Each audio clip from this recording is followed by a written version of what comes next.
करता हूँ कि आप सब खैरियत से होंगे। इस वीडियो में आपको क्या क्या मिलेगा, इसके लिए हम ये एक छोटे से क्लिप देख लेते हैं। अगर हम कोई चीज़ परचेज करते हैं उसके साथ एक्सपायरी डेट भी होती है, हम उसको बताते हैं कि ये जो है इतने दिन के बाद जो है एक्सपायर हो जाएगी, 1 दिन 2 दिन 60 दिन जितने भी दिन हो गए, तो उसकी एक एक्सपायरी डेट बन जाए, खुद ब खुद ऑटोमेटिक बन जाए।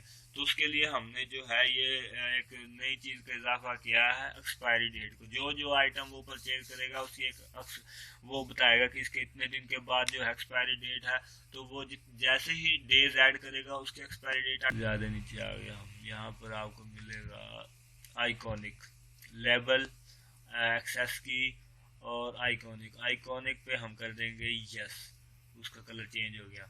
आइकॉनिक की फाइल का ना हमने पाथ देना है, यहाँ पर हम कंट्रोल वी करेंगे जो हमने पाथ वहाँ से कॉपी किया था। यहाँ पर हम बैक स्लैश देंगे, यहाँ पर हम एक नाम याद किया था SAVD, यहाँ पर हम इंटर कर देंगे, आ गया सेम बूम, आपके जो है सामने वो टेक्स्ट आइटम वो आइकॉन आ गया है जो हमने follow for I in sorry यहाँ पर आई नहीं लगाएंगे, यहाँ पर लगाएंगे CNT इन 1 double dot M dot track. यहाँ पर हम लिख देंगे लूप इफ, यहाँ पर हम कंडीशन लगाएंगे कि क्या क्या चीज हो। अगर हम यहाँ पर लिखाएंगे NVL I code is greater than 0,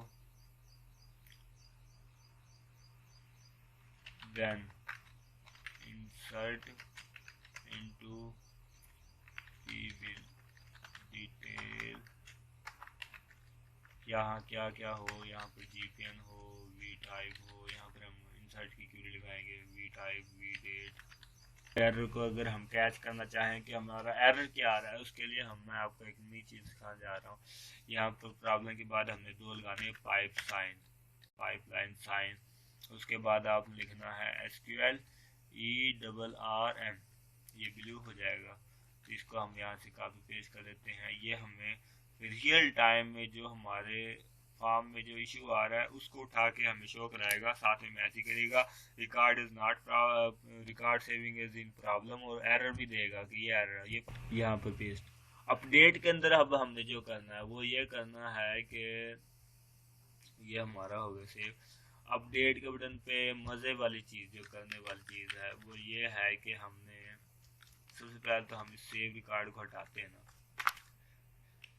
हम उसी तरह इसको सेव करेंगे। अब जैसे ही सेव में कर रहे हैं उसी तरह हम अपडेट के अंदर भी सेव करेंगे, लेकिन जो फ़र्क ये होगा कि यहाँ पे हम डिलीट करके सेव करेंगे। एक और चीज़ जो हमने यहाँ पे टूल पे जाना है, टूल के बाद हमने प्रीफरेंसेस पे जाना है, और यहाँ पर बाय डिफ़ॉल्ट जो है सेव बिफोर बिल्डिंग को हमने कर देना है टिक। अब जो है हम अपना काम शुरू करते हैं। तो हमारे 3-4 फॉर्म बन चुके हैं। पहला आइटम का था, दूसरा चार्ट का था, तीसरा जो है सिंपल पर पी बिल का था। तो अभी जो फॉर्म हम बनाएंगे वो हम इंशाल्लाह रेगुलर बेस पे बनाएंगे, और वो जो फॉर्म होंगे वो हमारे प्रोफेशनल होंगे। वो पहले कुछ ट्यूटोरियल के तौर पर हमने बनाए थे, तो हमारे एक दोस्त ने और हमारे जानने वाले ने हमें ये मशवरा दिया कि कुछ प्रोफेशनल तौर पे भी बनाया, तो उसके लिए हमने ये फॉर्म डिज़ाइन किया। तो डिज़ाइनिंग की वीडियो तो मैंने नहीं बनाई वो ताकि आपका टाइम सेव हो सके, लेकिन ये है कि मैंने जो है वो उसका स्ट्रक्चर खुद से बना लिया। स्ट्रक्चर की ज़रूरत हो, समझ ना आए कि कैसे बनाया, तो आप मुझे बता दीजिएगा, तो वो भी मैं अगर अपलोड कर दूँगा बना के। तो ये मैंने जो है हमारी रेगुलर फाइल ओपन कर ली है, इसके अंदर मैंने 2 टेबल बनाए हैं। हमारा पहला जो एक टेबल था वो था पी बिल के नाम से। तो अभी जो मैंने टेबल बनाया है वो बनाया है पर पी बिल मेन और पी बिल डिटेल। तो इसको हम लेके चलेंगे। ये 2 टेबल हैं जिनको मैंने ज्वाइन किया आपस में, प्राइमरी की और फॉरेन की के साथ, और इन्हीं को लेके हमने चलना है। तो इसका पहले का मैंने नाम रख दिया है पी बिल मेन, और दूसरे का नाम रख दिया है पी बिल डिटेल। तो मेन के बजाय मैंने लिख दिया पी बिल M, और डिटेल का लिख दिया पी बिल अंडरस्कोर D।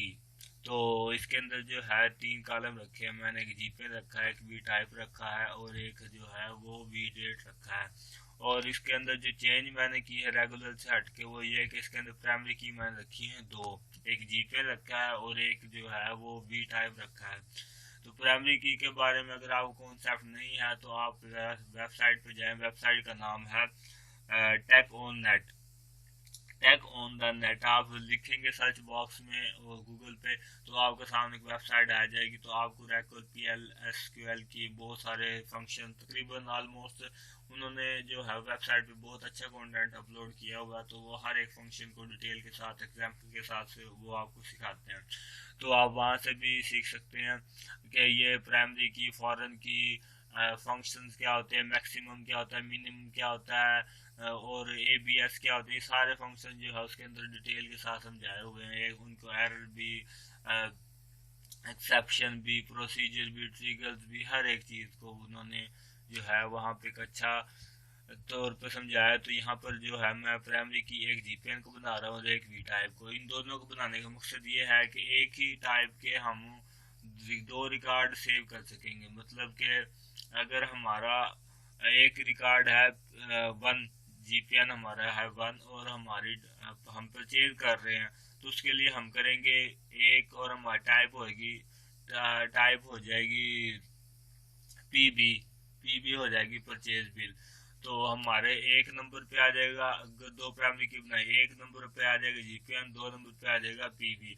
और अगर हमने रिटर्न करना है तो हम इसी टेबल को यूज करेंगे ताकि हमारा जो स्टॉक मैनेज हो जाए, हम माइनस के साथ यूज करेंगे। तो जीपीएन हमारा साफ जाहिर बात है उसमें भी 1 से शुरू होना चाहिए और वी टाइप जो है उसकी हम रख देंगे पीबी और रख देंगे परचेज बिल रिटर्न रख देंगे। तो ये जो है मैंने वी टाइप की जो है मैंने रखी है जो यहाँ पे जो इसकी मैंने लेंथ रखी है वो वार्चर 3 करके रखी है। तो ये हमारा एक सिंपल सा टेबल है और ये जो मैंने नोट पैड यूज किया है ये किया है नोट पैड प्लस प्लस। तो नोट पैड प्लस प्लस एक अच्छी बहुत ही ज़बरदस्त फीचर्स वाली नोट पैड है। इसके अंदर ऑलमोस्ट हर एक लैंग्वेज जो है वो इसके अंदर उन्होंने डेवलप की है। इसके अंदर फंक्शन है जो यूज़र डिफाइंड है और जो यूज़र जो है यूज़ नहीं कर सकता बाय डिफ़ॉल्ट होते हैं, उनका कलरिंग चेंज हो जाती है। यहाँ पर आप जो है लैंग्वेज में आप देखें जितने मर्जी, यहाँ पर मैंने एस के साथ एसक्यूएल को सिलेक्ट किया तो उसी फॉर्मेट पे वो बना रहा है। तो आप इसके अंदर बहुत सारी चीज़ें C sharp, C plus plus, ये जो लैंग्वेजेस हैं इनको सबको यूज़ कर सकते हैं। यहाँ पर आप PHP, पेरल, पाइथन, ये लैंग्वेजेस आप यानी कि तकरीबन हर एक लैंग्वेज जो इस वक्त है इस दुनिया में तो वो इसके अंदर जो है फॉर्मेट के तौर पे यूज की है। चलो हमारा वो टॉपिक नहीं है। अब हम जो है इसके अंदर फिर हमने इसके अंदर प्राइमरी की बना दी है। अब नीचे जो हमारा टेबल जो काम वाले टेबल है वो हमने डिटेल में रख दी है। तो इसके अंदर हमारे मल्टी एंट्रियाँ होंगी और इसके अंदर हमारी एक एंट्री ही होगी एक वक्त में। तो इसके लिए हमने इसके अंदर कोई प्राइमरी की नहीं रखी बल्कि इसके अंदर फॉरेन की रखी है हमने। फॉरेन की को आप जो है वो समझ सकते हैं और आपको समझना चाहिए कि फॉरेन की होता क्या है। तो इसको रेफरेंस हमने पी बिल मेन के जीपीएन और वी टाइप के साथ कर दिया है। तो इसको बाद हमने CH कोड को फॉरेन की बनाया है चार्ट के साथ और आइटम की आई कोड को हमने फॉरेन की बनाया है आइटम के साथ। तो चले सबसे पहले हम इसको जो है वो क्रिएट कर लेते हैं, यहाँ से करते हैं कॉपी और अब चलते हैं हमारी SQL में। तो ये हमारी आ गई है SQL प्लस 10 GB। तो यहाँ पे हमारा जो यूज़र हमने क्रिएट किया था स्टूडेंट का, स्टूडेंट और पासवर्ड था ABC। आप भी अपने यूज़र में ये जो भी चाहे आपने नाम रखा हो तो इसको हम जो है कॉपी पेस्ट कर देंगे। तो ये हमारे दोनों टेबल हो गए हैं create, table created, table created. अब हमारा जो है ये टेबल हो गया क्रिएट। अब हमने जो है इसमें जो है वो काम करना है तो इसको हम कर देते हैं बंद। बैकअप नहीं लेना तो इसको हम कर देते हैं ओपन। आप आप F2 दबाएंगे तो आपकी जो है कैनवस ऑटोमेटिक ओपन हो जाएगी, ये शॉर्टकट है। तो अगर आप कैनवस को वैसे ओपन करना चाहते हैं तो यहाँ से क्लिक करके भी कर सकते हैं। बाय द वे आप इसको इस तरह से, तो ये स्ट्रक्चर मैंने कल जो है बना लिया था खुद से बगैर किसी वीडियो बनाए, ताकि जो है वो हमारा टाइम सेव हो सके। तो ये हमारे यहाँ पर जो है दो जो है वो यूज हुए हैं ब्लॉक। ये जो ऊपर वाले आपको नजर आ रहे हैं GPN, V type, V date और CH कोड और CH नेम, ये मैंने रखा है GPN मेन ब्लॉक में। और ये जो हमारा आई कोड है, डेज है, एक्सपायरी डेट है, और ये जो है क्वांटिटी, रेट, अमाउंट और रिमार्क्स, ये हमने जो है वो रखा है डिटेल के अंदर। डिटेल का मैंने मल्टी टेबुलर जो है वो फॉर्म बनाया, ब्लॉक बनाया है। ये हमारे नीचे जो है क्वांटिटी प्लस हो रही है। तो अब हम शुरू करते हैं। तो आज हमने जो है इन सेव के बटन पे, अपडेट के बटन पे आइकॉन भी लगाना है, यानी कि इनकी जगह पे आइकॉन आएंगे और हम नीचे इनको टेक्स्ट आइटम में, टेक्स्ट बॉक्स में लिख देंगे कि ये सेव है, ये अपडेट है, डिलीट है और ये एग्जिट है।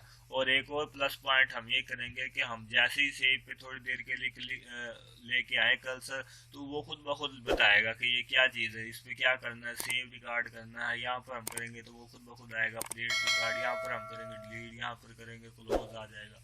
ये भी हम आज नया सीखने वाले हैं। चलो, ये फॉर्म बाकी पिछले फॉर्म से थोड़ा सा हटके होगा इंशाल्लाह, और उम्मीद करता हूँ आपको ये पसंद आएगा।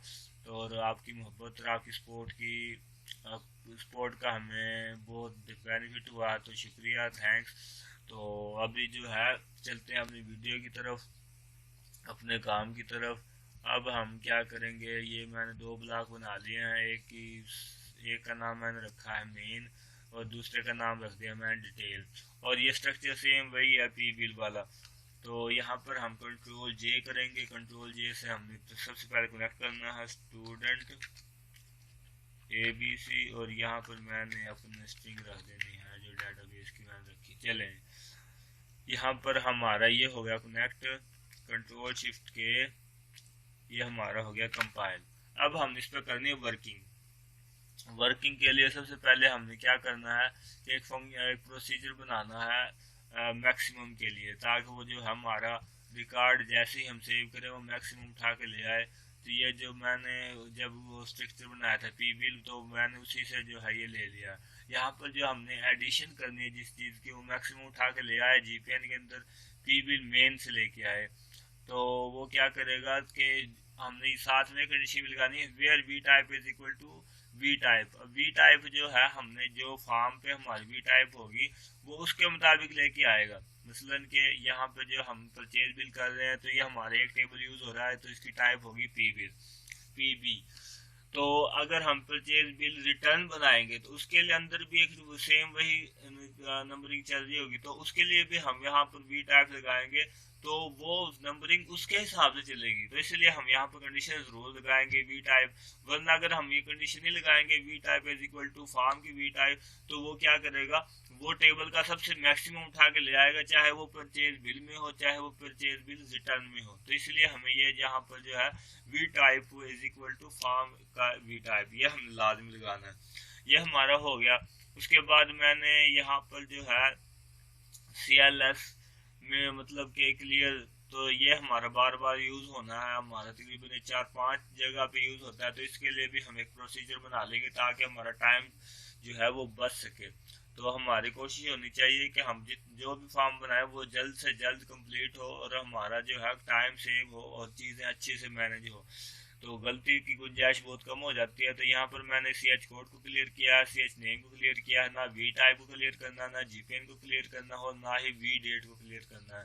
ये हमारे मेन के अंदर है, इनको हम क्लियर कर देंगे। बाकी जो है वो हमारा डिटेल ब्लॉक हम करेंगे गो ब्लॉक डिटेल क्लियर ब्लॉक कर देंगे, तो गो ब्लॉक में जो भी रिकॉर्ड होगा वो क्लियर कर देगा। और उसके बाद क्लियर करने के बाद गो ब्लॉक मेन और गो आइटम वी डेट, ये क्लियर करने के बाद वो हम उसको वी डेट पे भेज रहे हैं। तो ये हमारा हो गया। और अब हमने क्या करना है, कैलकुलेटर का भी बना लेते हैं। कैलकुलेटर क्या चीज़ है, यहाँ पर हम बना रहे हैं amount is equal to quantity multiply by rate. तो ये एनुअल हमने लाजम लगाना है। एनुअल क्या करेगा, अगर कोई टेबल में डाटा नहीं है, नल है, नल को आप 0 के साथ मल्टीप्लाई करेंगे तो वो मल्टीप्लाई नहीं होगा, कोई आपको आंसर नहीं मिलेगा। तो एनवीएल का मेन मकसद ये होता है कि अगर आपको जो है उसके अंदर वैल्यू मिल जाती है, जैसे अगर क्वांटिटी उसको मिल गई तो फिर वो अपना काम करेगा, आगे चला जाएगा। अगर उसको एनवीएल में पहली पहली क्वांटिटी पहली आइटम नहीं मिलती तो वो क्या करेगा, उसको दूसरी दूसरी वैल्यू ले लेगा। हमने यहाँ पे 0 लगा दिया, यानी कि अगर वो उसको यहाँ पे क्वांटिटी हमने दिया फार्म पे 5, तो वो सबसे देखेगा, सबसे पहले वो आएगा क्वांटिटी देखेगा, एनवीएल देखा उसने क्वांटिटी देखी 5, तो वो 5 उठा लेगा। अगर उसको रेट अगर हम उसको देते हैं, रेट को हम एम्प्टी छोड़ देते हैं, 0 भी नहीं लगाते, एम्प्टी छोड़ देते हैं, तो वो क्या करेगा, रेट को देखेगा, रेट नहीं है तो वो उसकी जगह पे 0 को रिप्लेस कर देगा। 0 को वो करेगा 5 के साथ मल्टीप्लाई, तो जवाब आएगा 0। तो ये हमने एनिमल रूल लगाना होता है, इसका ये मकसद होता है। और आगे इंशाल्लाह ये इसको हम स्ट्रिंग में भी यूज करेंगे। यहाँ पर आप 0 के बजाय जो मर्जी वैल्यू दे दे, तकसीम करे तो आप 1 दे दे, लेकिन उसका ज्यादा हमने तो यहाँ से हमने अपना कैलकुलेटर का हमने एक प्रोसीजर बना लिया है। तो प्रोसीजर के बाद अब हमने क्या करना है भला, अब हमने इस रिकॉर्ड को लेके चलना है, एक एक चीज को लेके चलना है। तो सबसे पहले जो है हमारा ट्रिगर में व्हेन न्यू फार्म इंस्टेंस, यहाँ पर हमने इसकी ये लिख लेनी है set window property form MDI तो परचेज बिल, ये जैसे पिछली वीडियो में हम देखा था। यहाँ पर जो हमें चीज का इजाफा करना है वो ये कि वी डेट के सामने हम लिखेंगे is equal to colon is equal to sys date. इसको ये क्या करेगा, सिस्टम की बाय डिफॉल्ट जो डेट होगी उसको उठा के उसके अंदर ले आएगा। उसके बाद हमने लगा दिया मैक्सिमम। मैक्सिमम लगाने के बाद यहाँ पर हमारा शो रिकॉर्ड नहीं आएगा। क्यों नहीं आएगा, इसको हम शो रिकॉर्ड जब हम बनाएंगे तब मैं आपको इसके बारे में क्लियर करूंगा। यहाँ पर मैक्सिमम उठा के ले आया। मैक्सिमम उठाने से पहले यहाँ पर आपको एक चीज का इजाफा करना, वो है वी टाइप की आपने वैल्यू देनी है। V type is equal to PB. ये क्यों किया, मैक्सिमम से पहले क्यों किया, ताकि हमारा जो फार्म होता है ना, मेन चीज जो हमारी होती है वो ये कि वो टॉप से कंपाइल होना स्टार्ट होता है, यानी कि हमने जो काम शुरू किया वो सबसे पहले यहाँ पे आएगा, यहाँ के बाद यहाँ पे आएगा, उसके बाद यहाँ पे आएगा। जहाँ पे उसको कोई एरर मिलेगा तो वो उसके एरर की एक्सेप्शन पे चला जाएगा। अगर हमने उसको हैंडल किया उस एरर को एक्सेप्शन के साथ, तो वो क्या करेगा, उस एक्सेप्शन को लेके आगे चला जाएगा। वरना क्या करेगा, अगर हमने यहाँ पर काम किया, यहाँ पर काम किया, यहाँ पर हम पहुंचे, तो अगर हमने एक्सेप्शन लगा, हमारा एक्सेप्शन आ गई, कोई एरर आ गया, तो सेंटर वाली सारी चीजों को छोड़ देगा, मिक्स कर देगा जो भी चीज होगी। तो उसके लिए हमने अलग हर एक के लिए एक्सेप्शन अलग लगानी होगी। यह भी इंशाल्लाह हम एडवांस लेवल पे जाकर करेंगे। तो हम वी टाइप को सबसे पहले लिखेंगे ताकि उसको जो मैक्सिमम उठाए तो वो वी टाइप को साथ देख के फिर उठा के लेके आए। उसके बाद फिर हम कह रहे हैं कि वो जब उसको मैक्सिमम मिल जाएगा तो वो जीपीएन के बजाय वो वी डेट पे चले जाए। वी टाइप पे हमने नहीं भेजना, वी टाइप हमने डिस्प्ले आइटम बनाया है। ये हमारा हो गया ट्रिगर सबसे पहला। उसके बाद जो है हम आते हैं अपने CH कोड पे। यहाँ पे हमने क्या लगानी है, LOB लगानी है, लिस्ट ऑफ आइटम। तो लिस्ट ऑफ आइटम के बारे में मैंने पिछली वीडियो में बताया था के साथ। यहाँ पे भी हम कुछ इसके बारे में मालूमात कर लेते हैं। सबसे पहले तो आपको LOB बनानी होती है। LOB अगर आपने नहीं बनानी आती तो वो आप जो है मुझे बताएं, उसकी मैं अलग से वीडियो बना दूंगा। ये हमने पिछली वीडियो में LOB बनाई थी। तो ये इसका शो रिकॉर्ड था। ये हम मैनुअली बना सकते हैं और विजिट के जरिए बनाते हैं। तो मैं जो LOB वो विजिट के जरिए बनाता हूँ। ये क्या करता है, एक जो है आप अगर मैनुअल बनाने रिकॉर्ड ग्रुप बनाते हैं आप, उसके अंदर आप यहाँ पर क्यूरी लिखते हैं कि चार्ट के अंदर से वो सारी चीज़ें उठा के ले आए और चार्ट का कोड और साथ में चार्ट का नेम। हमें सारे नहीं चाहिए, सॉरी, सिर्फ चार्ट का कोड और साथ चार्ट का नेम चाहिए। अगर आप भी और कुछ जानते हैं तो वो भी आप मंगवा सकते हैं। यहाँ पर ऑर्डर बाई मैंने CH नेम कर दिया, या मैंने ओके कर दिया। यहाँ पर मैंने साइज भी रिकॉर्ड कर दिया 30। उसके बाद जो है यहाँ पर हम करते हैं, यहाँ पर इसके LOB की पार्टी में यहाँ पर हम इसका टाइटल दे देते हैं। जब हम बनाते हैं वहाँ पर साफ जाहिर सी बात आ जाए, परचेज पार्टी होगी। यहाँ पर हम रिकॉर्ड सेलेक्ट करते हैं जो हम नीचे रिकॉर्ड की रिवाल लगा के आए थे। उसके बाद यहाँ पर हम उसकी रिटर्न वैल्यू देते हैं कि CH नेम कहाँ पे जाए, मेन का CH नेम, और कोड कहाँ पे जाए, CH कोड पे यहाँ पर ये जाए। तो ये हमारा हो गया। अब हमने इसकी फिजिकल हाइट विड्थ रखी है, ये 400 300 चले ये हमारा हो गया कंप्लीट LOV। अगर आप कहेंगे तो मैं दोबारा से बना दूंगा। ये हमारा ट्रिगर होगा। सबसे पहले CH कोड का हम ट्रिगर लगाएंगे कि नेक्स्ट आइटम।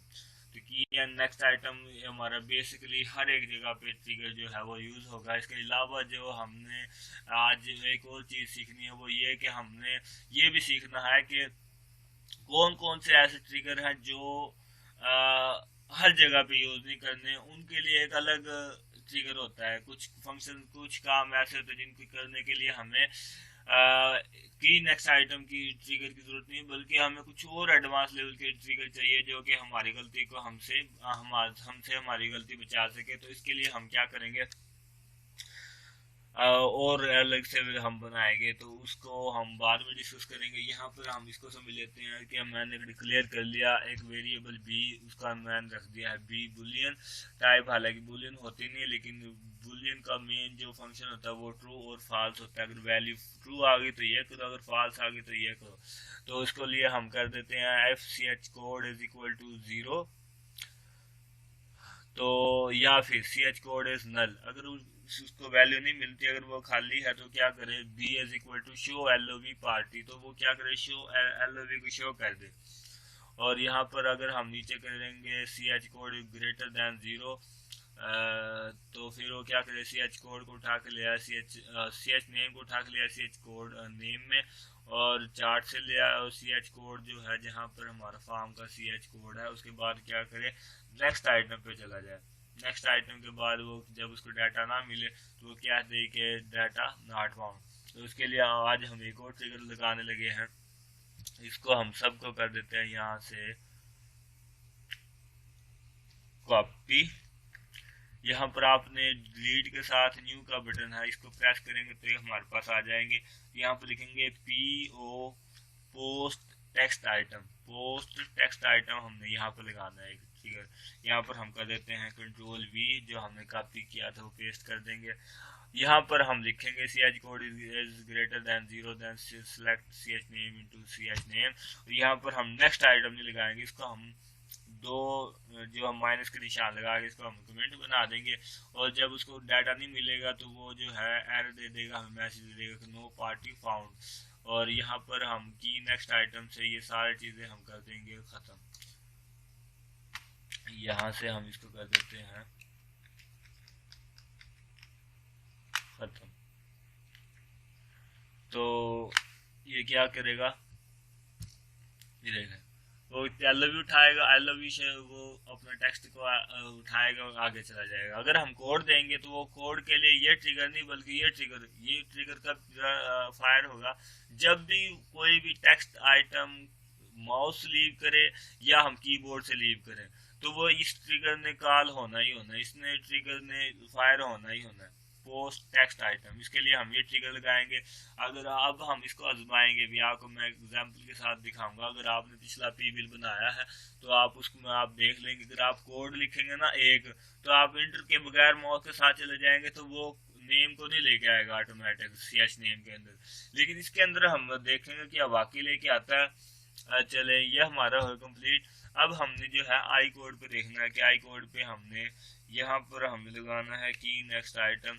तो यहाँ पर हम टाइम बचाने के लिए क्या करते हैं, क्यूरी को हम यहाँ से कर लेते हैं कॉपी इसकी, बल्कि यहाँ से हम ट्रिगर को ही कर लेते हैं। तो यहाँ से हम इसको कर देते हैं डिलीट, और इन दोनों को हम करते हैं कंट्रोल के साथ, दोनों कर लेते हैं कॉपी।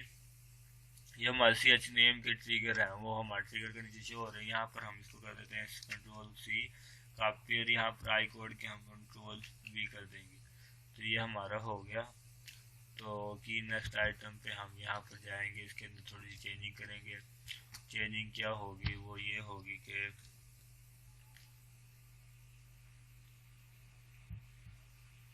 यहाँ पर if I code is equal to 0 or I code is null,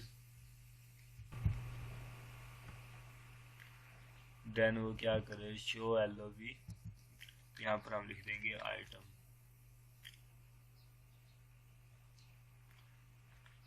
ये हमारा हो गया कंपाइल। यहाँ पर हम देखते हैं कि हमारे एलओवी का नाम तो क्या था, आइटम था, तो ये हमारा हो गया। अब हम इसको यहाँ से दूसरे ट्रिगर पे चले जाएंगे, पोस्ट टेक्स्ट आइटम पे। यहाँ पर हम लिखेंगे if I code is greater than 0 then select I name into I name from items, कहाँ से, और जहाँ पे इसको जो है I code is equal to form का आई कोड। और यहाँ पर है जो है अगर उसको डाटा नहीं मिलता तो हम कहेंगे यहाँ पर नो आइटम फाउंड,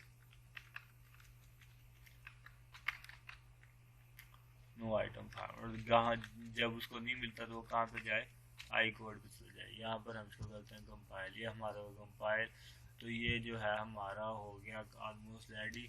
और उसके बाद जो नई चीज़ हमारी आई कोड तक हो गया, तो यहाँ पर जो नई चीज़ है वो हमारी है कि हमने ऐड करने हैं डेज के।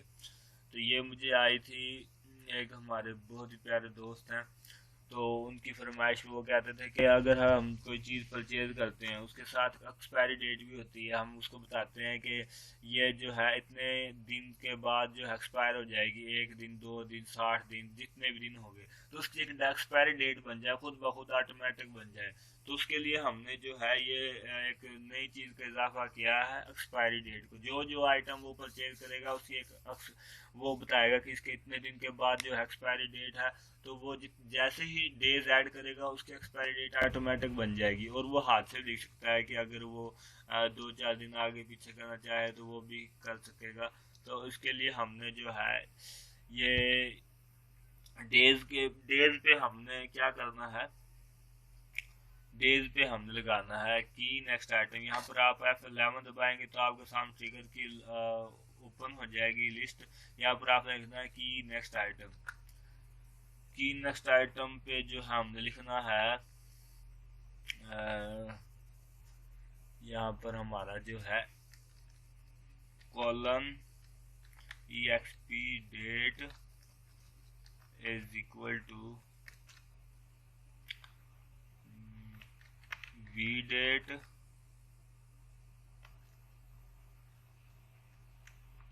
Plus nvl days. इसको करता है कंपाइल। ये हमारा कंपाइल हो गया। इसका क्या मतलब है, इसके बाद करेंगे नेक्स्ट आइटम। ये देखें, अब वो क्या करेगा, एक्सपायरी डेट के अंदर वैल्यू जो लेके जाएगा, यहाँ से आप समझें कि हमने एक सिंपल सा फंक्शन ऐड कर दिया है कि वी डेट जो हम डेट देंगे उसके अंदर डेज को वो करेगा प्लस। यहाँ पर वो क्या करेगा, डेज को प्लस कर देगा, मतलब कि जितने हम डेज देंगे वो डेट के अंदर खुद ब खुद ऑटोमेटिक ऐड करके एक नेक्स्ट डेट जो है वो क्रिएट कर देगा। यहाँ पर एक और चीज़ समझने वाली वो ये है कि हम यहाँ पर की नेक्स्ट आइटम लगाएंगे, पोस्ट टेक्स्ट आइटम नहीं लगाएंगे। क्यों भला, क्योंकि ये अगर हमने हाथ से खुद ब खुद चेंज करनी हुई, यहाँ पर हम लिख देते हैं if nvl days is greater than is not equal to 0, then ये काम हो।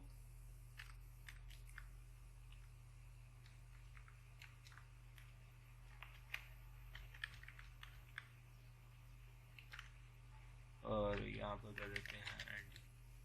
अगर हम पोस्ट टेक्स्ट पे लगाएंगे तो ये हर वक्त कॉल होगा, इसलिए हम की नेक्स्ट आइटम पे लगा दें। अगर आप चाहते हैं कि जितने हम डेज दें उतनी एक्सपायरी डेट बने खुद ब खुद, तो हमें डेट चेंज नहीं करनी, तो उसके लिए आप जो मर्जी लगा दें, तो पोस्ट टेक्स्ट आइटम पे भी लगा देंगे। इसको हम बाद में घुमाएंगे। ये हमारा हो गया। अब डेट पे एक्सपायरी डेट की मैंने डाटा टाइप चेक कर लेते हैं। इसकी डाटा टाइप क्या रखी है, डेज की मैंने नंबर रखी है बाय द वे। यहाँ पर मैंने इसकी डेट टाइप रखी है डेट, और यहाँ पर मैंने एक फॉर्मेट मास्क लगा लिया है DDMM RR। भी लगा सकते हैं 4 दफ़ा। RR लगाने में और YY लगाने में जो मेन फ़र्क है वो ये कि YY अगर आप 4 दफ़ा लिखेंगे तो आपको लिखना पड़ेगा 2022 2022। लेकिन RR में अगर आप 2020 लिखते हैं तो वो खुद ब खुद 2022 लिख देगा। ये इसका RR का ये फ़ायदा होता है। चले, ये हमारी क्वांटिटी होगी। इसके पीछे हमने लगाना है ट्रिगर। तो हम यहाँ पर जो है स्मार्ट ट्रिगर में जाएंगे। यहाँ पर आ गया है post text item. Post text item हम लगा लेंगे कैल्क का, हमारे कैलकुलेटर का जो है वो इसके अंदर, क्योंकि जब भी हम इसको क्वांटिटी देंगे तो ये खुद ब खुद जो है उसकी वैल्यू बना देगा, अमाउंट बना देगा। की नेक्स्ट आइटम हमारा नेक्स्ट होगा। यहाँ पर हम लिखेंगे next record, sorry next record next item. अच्छा, एक और चीज़ कि जब हम कोई ट्रिगर लगाते हैं पोस्ट चेंज या पोस्ट टेक्स्ट आइटम कोई भी, तो अगर हम की नेक्स्ट आइटम भी लगाते हैं तो अगर हमें कोई काम करवाना है उसके बाद हमें की नेक्स्ट आइटम ज़रूर लिखना है। ये बिल्डिंग फंक्शन है अगले टेक्स्ट आइटम पे जाने के लिए। तो नेक्स्ट आइटम हमने ज़रूर लगाना। अगर आप नेक्स्ट आइटम नहीं लगाएंगे तो वो अपना काम करके वहीं पे खड़ा रहेगा। तो हमने पोस्ट टेक्स्ट पे लगाया कैलकुलेटर। अब पोस्ट की नेक्स्ट आइटम पे हमने कुछ भी लगाया कि हमने उसको सिर्फ आगे ट्रांसफ़र किया कि आगे चला जाए। यहाँ पर फिर हम रेट में भी ऐसे सेम करेंगे। यहाँ पर इसके भी स्मार्ट ट्रिगर में देख लेते हैं। पोस्ट टेक्स्ट आइटम, यहाँ पर हम लिखेंगे कैल। अच्छा, पोस्ट टेक्स्ट आइटम उस वक्त फायर हो जाता है जब भी वो अपने आइटम को छोड़ता लीव करता है। जैसे ही वो लीव करेगा वो क्या करेगा कि उसको जो है अपने अंदर जो भी उसका काम हमने फंक्शन दिया होगा करने के लिए वो उसको करेगा और फिर आगे चले जाएगा। की नेक्स्ट आइटम पे वो क्या करेगा, जैसे हम इंटर करेंगे फिर काम करेंगे। पोस्ट नेक्स्ट आइटम पे जैसे ही वो आइटम को छेड़ेगा लीव करेगा, अगर चाहे हम माउस के साथ आगे चले जाएं चाहे कीबोर्ड के साथ, उसने अपना काम करना ही करना। ये हमारी होगी। और अमाउंट का हमने डिस्प्ले आइटम बनाया है और यहाँ पर हमारी मार्क्स होगी। इसकी डाटा टाइप को हमने वैसे तो मैंने ch नेम से कॉपी किया है इसको। यहाँ पर मार्क्स को हम लिखेंगे टेक्स्ट आइटम। यहाँ पर टी लिखेंगे तो टेक्स्ट आइटम आ जाएगा। डिस्प्ले आइटम हमने इसको नहीं बनाना। यहाँ पर हम इसकी जो है वो रख देते हैं 50। डाटा टाइप हमने इसकी डाटा लेंथ रखी थी ch नेम की, सॉरी मेरे ख्याल से ch नेम हमने रिमार्क्स हम लिखा ही नहीं। यहाँ पर हम एक और कॉलम का ऐड इजाफा करेंगे रैम रिमार्क्स वार चार, इसकी हम लिख देंगे 50। यहाँ पर हम कॉमा लगा देते हैं। तो हम ड्रॉप से शुरू करते हैं इसको। ड्रॉप दोबारा टेबल को क्रिएट, सॉरी यहाँ से हम इसको दोबारा सेलेक्ट कर देते हैं, कंट्रोल C कंट्रोल, यहाँ से हम कर देते हैं इसको पेस्ट। ये हमारा टेबल होगा क्रिएट। यहाँ पर हमने वहाँ पर 50 रखी तो यहाँ पर भी हम 50 रख देंगे। और यहाँ पर हमने इसका एक ट्रिगर लगाना है की नेक्स्ट आइटम पे। यहाँ पर PL SQL एडिटर पे जाएंगे, यहाँ पर लिखेंगे KN, तो हमारा सबसे पहला ट्रिगर आ गया की नेक्स्ट आइटम। तो यहाँ पर हम लिखेंगे नेक्स्ट रिकॉर्ड, नेक्स्ट रिकॉर्ड रखेंगे। इसका भी आपको समझ आएगी जब हम शाम को रन करेंगे। तो ये हमारा ऑलमोस्ट रेडी है। तो हम इसको कंपाइल कर देते हैं। ये हो गया हमारा कंपाइल, ये हमारा हो गया सेव। तो अब हम चलते हैं बटन के ऊपर। बटन का हमने आइकॉन लगाना है। तो आपके लिए मैंने जो है अपने जो मैं रेगुलर आइकॉन यूज़ करता हूँ वो मैंने C के अंदर रखे हुए हैं आइकॉन के नाम से। तो ये काफ़ी लंबी लिस्ट है आइकॉन्स की जो रेगुलर बेस पे यूज़ होते हैं। तो यहाँ पर मैंने सेव के बटन के नाम से जो है वो सेव के बटन मैंने बनाए हैं 4-5, कितने 1 2 3 4, काफ़ी तकरीबन 10 का बटन है, 10-11 बटन है, 12 13 14 15 बटन सेव के हैं, अपडेट के भी हैं, डिलीट के भी हैं अलग अलग।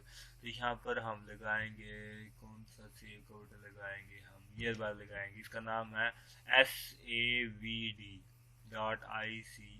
savd। तो ये याद रखिएगा हमने क्या करना है, इसको हमने यहाँ से कॉपी कर लेना है, कंट्रोल C। अब हम चलते हैं सेव के बटन पे। यहाँ पर हमने इस पर डबल क्लिक करके इसकी प्रॉपर्टी ओपन कर लेनी है। प्रॉपर्टी को ओपन करने के बाद आपने नीचे आना है, आपको मिलेगा आइकॉनिक, लेबल, एक्सेस की और आइकॉनिक। आइकॉनिक पे हम कर देंगे यस, उसका कलर चेंज हो गया। आइकॉनिक की फाइल का ना हमें पाथ देना है, यहाँ पर हम कंट्रोल भी करेंगे जो हमने पाथ वहाँ से कॉपी किया था। यहाँ पर हम बैक स्लैश देंगे। यहाँ पर हम एक नाम याद किया था SAVD, यहाँ पर हम इंटर कर देंगे। आ गया सेम, बूम, आपके जो है सामने वो टेक्स्ट आइटम, वो आइकॉन आ गया है जो हमने वहाँ पर सर्च किया था, देखा था। ये देखें, ये वाला SAVD वाला हमारा आइकॉन आ गया। तो आप जो भी लगाना चाहें, ये हमारा हो गया सेव के बटन पे। अपडेट के बटन पे हमने जो है वो अपडेट के बटन पे हम लगा देते हैं, ये मैंने एक नाम रखा है अपडेट, अपडेट ही नाम रखा है मैंने। अपडेट के भी काफ़ी बनाया है, ये यहाँ से 4-5 तकरीबन 4-5 मैंने अपडेट करी। यहाँ पे इसका नाम है अपडेट। तो यहाँ पर हम जाएंगे, इसके अंदर इसकी प्रॉपर्टी ओपन कर लेते हैं और यहाँ पर प्रॉपर्टी पैलेट, और यहाँ पर हम आइकॉनिक को कर देंगे यस, और यहाँ पर पाथ पे हम कंट्रोल भी करेंगे, बैक स्लैश अपडेट। यहाँ पर .ico भी लिख सकते हैं, अगर आप नहीं लिखते तो वो खुद समझ जाएगा कि ICO फाइल है।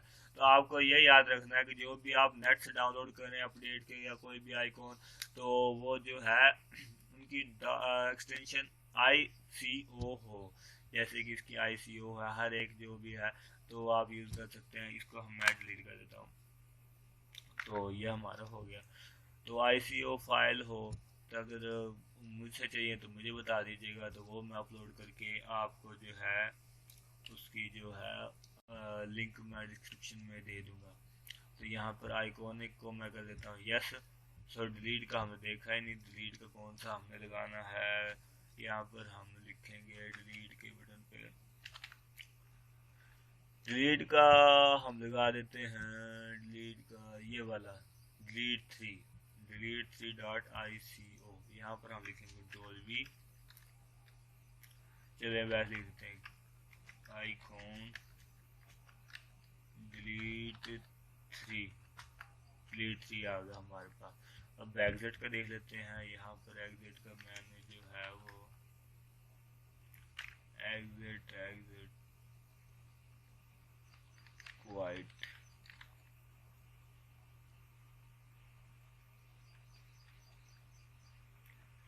क्वाइट लिख देते हैं। यहाँ पर क्वाइट का एक जो है IC लगाया हुआ, ये वाला क्वाइट का हम इसको यूज करते हैं। तो यहाँ पर हम इसको कर लेते हैं सबको कॉपी।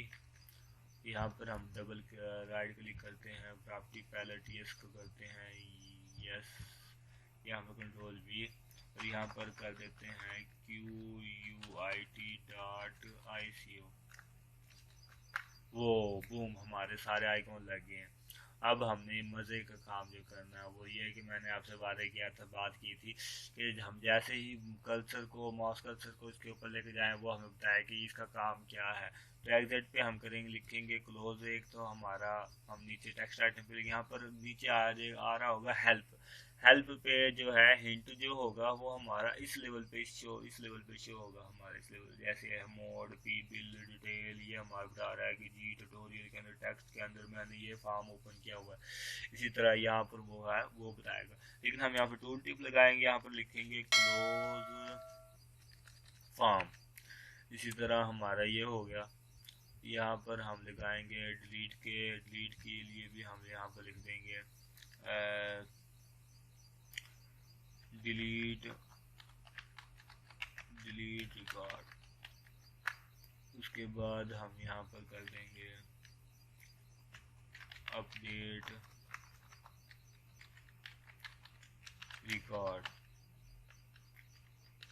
अपडेट रिकॉर्ड हो गया। यहाँ पर हम सेव रिकॉर्ड में जाएंगे, यहाँ पर लिखेंगे सेव रिकॉर्ड। ये हमारे हो गए। अब हमारा ये कंप्लीट हो गया। यहाँ पर हम थोड़ी सी कलरिंग को चेंज कर देते हैं ताकि हमें आसानी से आए। यहाँ पर हम ये कलर चला देते हैं, ठीक हो गया। अब हमारी ऑलमोस्ट कंप्लीट हो गया है। अब हमने क्या करना है, सेव का जो है वो बनाना है प्रोसीजर। इसकी सेव जो है वो थोड़ी सी नॉर्मल से अलग होगी। इसके लिए मैं आपको दिखाता हूँ कि इसकी सेव की क्यूरी क्या है। यहाँ पर हम जाएंगे, प्रोग्राम यूनिट पे क्रिएट करेंगे। हम यहाँ इसका नाम रखेंगे सेव रिकॉर्ड। सेव रिकॉर्ड हमने प्रोसीजर का नाम रख दिया सेव रिकॉर्ड। यहाँ पर हमने जो काम करना है वो आपने समझना है। ये रेगुलर अपडेट टू सेव से ज़्यादा पेचीदा है, थोड़ा डिफ़िकल्ट होगा, थोड़ा सा अलग होगा। इसको आपको शायद समझने के लिए 4-5 दफ़ा वीडियो देखनी पड़े, तो आपने जो है देखनी है और इसको जो है समझना है। ये थोड़ी सी मुझे भी तकरीबन 1 हफ्ते के बाद समझ में आए थे कि असल में ये हो क्या रहा है। फिर भी मुझे सिर्फ वर्ड्स याद ही हुए थे, असल मैंने याद नहीं था हुआ, लेकिन जब यूज़ किया तो अभी जो है वो मुकम्मल याद हो गया। तो यहाँ पर हम जो है लिखेंगे m डॉट रेक। हमने एक वेरिएबल क्रिएट कर लिया है नंबर, इसकी टाइप रखिए नंबर इज इक्वल टू 0। उसके बाद m कर्सर लॉग, यहाँ पर लिखेंगे नंबर 0। ये दो हमने वेरिएबल डिक्लेयर कर देने। उसके बाद हमने क्या करना है, if nvl gpn is greater than 0, then insert into pbill। थोड़ा जूम इन करके आपको दिखाते हैं।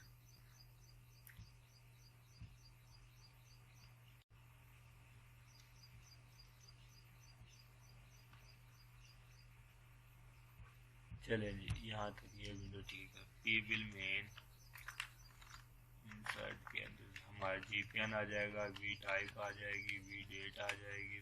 ये हमारे इसके अंदर कॉलम थे। उसके बाद वैल्यूज gpn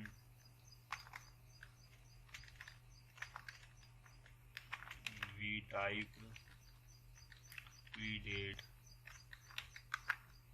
उसके बाद हम कर देंगे, ये हमारा चलता रहेगा। कमेंट कर दिया। अब उसके बाद हमने यहाँ पर लगाना है गो ब्लॉक डिटेल। यहाँ पर गो ब्लॉक, यहाँ पर आपने क्लियर ब्लॉक नहीं लिखना। जो मैंने गलती की थी वो ये थी कि जो मैंने शो रिकॉर्ड की तरह इस ब्लॉक को क्लियर कर दिया था। तो क्लियर करेंगे तो रिकॉर्ड हमारा सेव नहीं होगा, ये याद रखिएगा। हमने गो ब्लॉक के बाद क्लियर नहीं करना। यहाँ पर हमने लिखना है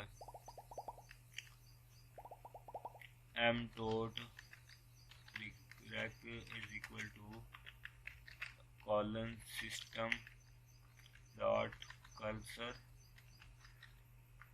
underscore record colon